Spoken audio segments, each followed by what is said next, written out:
So how long between you meeting Zac Efron to actually filming the wrestling scenes in the movie? When I first met him in the ring. We talked a couple of different times, and like on the phone? I have a ring set up in Irvine, California, and he's in LA.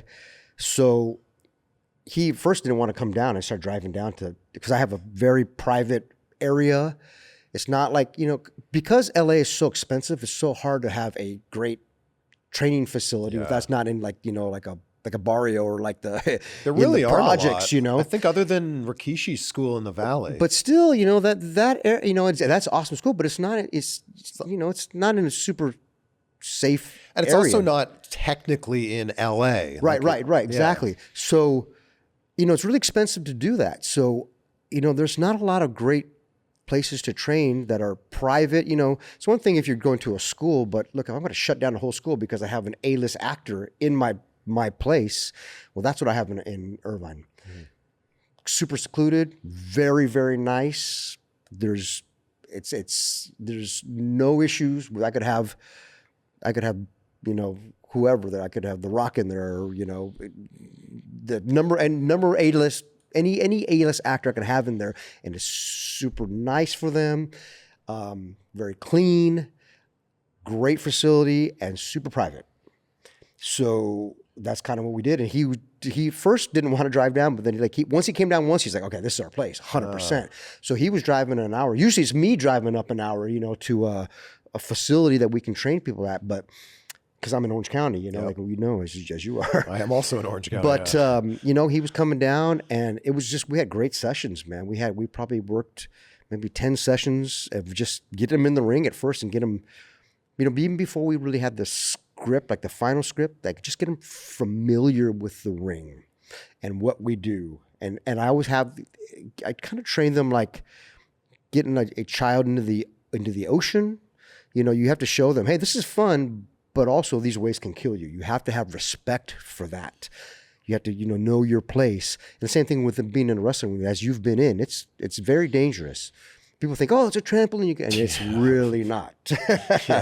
It's really, really not. It's metal and wood and a little thin mat. And of course, my ring is, because it's a shooting ring, I have it definitely more padded and more safe, and it's really perfect shooting ring in.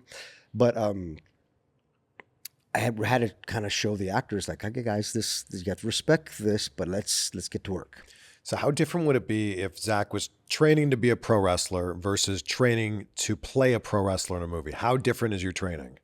80% different. So different. I'm not training these actors to be in a WrestleMania match. Yeah. I'm training them to look like an actor look like a wrestler in a scene. And it's really just like move for move, I guess, really. Like they're not filming entire matches. No, in Iron Claw, we filmed entire matches. Sean Durkin, the director, really wanted to get the feel of a real match and then pick and choose what he wanted. Yeah. There's other productions that I'm shooting like, 30 seconds or 10 seconds, or sometimes we want one move. But Sean wanted these wrestling sequences. So if you see one of the opening matches that happens to be me and Zac in, that's probably a 10, 12-minute match. And we filmed that probably 10 to 15 times. Wow. So I tell the actors, I go, sometimes this is easier than what we do in WWE, but sometimes it's much harder, because I can, I'll go 20 minutes in a match at WrestleMania. Great, let's do it. Or in a pay-per-view, but I'm 20 minutes and I'm done. I go, you're doing this 3 to 4 to 5 or 10-minute match 10 to 15 times. You're doing it over 4 hours. And then you're taking a break to go to lunch, and then you're coming back and we're filming it again. Yeah. So it's very difficult. By the end of a couple of those matches that Zac had, he was spent. You couldn't tell in the match, but afterwards he even came to me and goes, man, this is maybe one of the hardest days I've ever had on set. Really? He's like, wow, yeah. The shape that he's in this movie. I saw him transforming. I mean, he already came in shape, but he's a machine. Jackson, he's just a machine. But, we'd be training, he'd get off, hey, man, I got to take a break. I got to eat this meal. So he's eating a pre-made meal or having a shake as I'm talking to him, and he was constantly just feeding the machine. there's a reason why he looks the way he does. I mean, he was in contest shape. Oh yeah, he looks like he's about to step onto a stage. It was and compete as a bodybuilder. It was He looks crazy. painfully in shape in this movie. Yeah, you know, I mean, we trained together a few different times. In fact, we trained at my house one time. I was like, hey man, he's like, I got to get a workout in. I said, well, I'm only, 10 minutes away. I got to gym at the house. I got a really nice gym. So he came in, we trained at the house. And then my wife, she's like, who's coming over? I'm like, Zac Efron. So then she comes over, we make food, and he hangs out for like 4 hours. And my son's there, and his girlfriend at the time's there, and she's like, does this happen all the time? Like, do you have like actors coming to your house? Well, sometimes.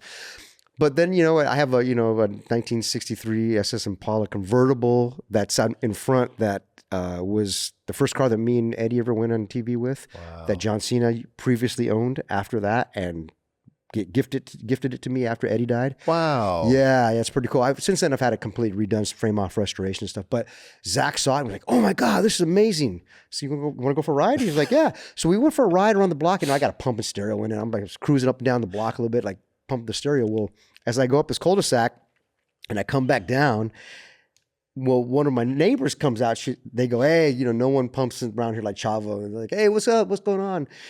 And so I pull up, and Zac Efron's in the passenger seat, and my neighbor's his girlfriend was like, oh, do you live around here? And I go, this is my friend Zach. And they're like, oh, hi, do you live around here? It's like, he goes, no, I live in LA. She's like, oh, he's like, I'm thinking about buying a place around here. She's like, oh, you should. It's really cool. He's like, all right, cool. We drive off. And then like 2 hours later, I get a text from her like, WTF? Was that Zac Efron? I'm like, yeah, I told you it was my friend Zach. And she's like, oh my God, like what the heck? How was that happening? Long story. Wow. It's funny.